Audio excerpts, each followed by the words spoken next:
जावित्री प्रजापति आप सबका अपने यूट्यूब चैनल जावित्री भजन गीत में स्वागत करती हूँ। आज मैं आप सबके लिए बहुत ही सुंदर चुटकुला उठान गीत है। अगर आप सबको मेरा वीडियो अच्छा लगे तो मेरे वीडियो को लाइक शेयर और सब्सक्राइब करना ना भूलें। एक हम गोरी हाय दूजे चटकोर बाटे, तीजे सूरज चांद बाटे, चौथे पलंग पे बैठी बाटे हो रामा, पचावे में बेटावा जोरियाए पलंगिया से ना उतारे, पलंगिया से ना उतारे दुआरे से सासू आवई हथवा जोड़ा जोड़ते आवई, हथवा जोड़ना जोड़ते आवई हो बहू आवत हाय ससुरु तोहार, पलंगिया पर से उतर, पलंगिया पर से उतर हो। एक तमामा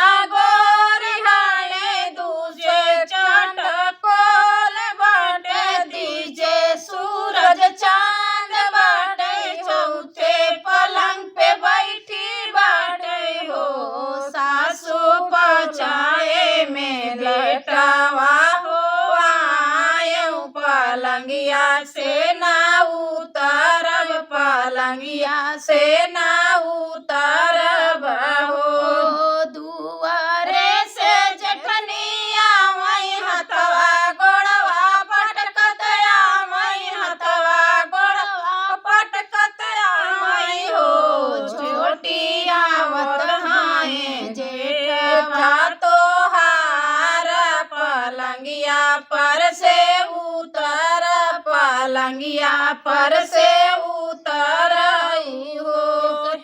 हम गोरी हाय दूजे चटकोल बाटे, तीजे सूरज चांद बाटे, चौथे पलंग पे बैठी बाटे हो जेठनी, पचाए में लेटावा हो आए, पलंगिया से ना उतरब, पलंगिया से ना उतरब हो। ससुरे से ननदिया वही मुड़वाया पन पीटत आवई, मुड़वाया पन पीटत आवई हो भाभी आवत हाय नंदोइया तोहार, पलंगिया पर से उतर, पलंगिया पर से उतर हो।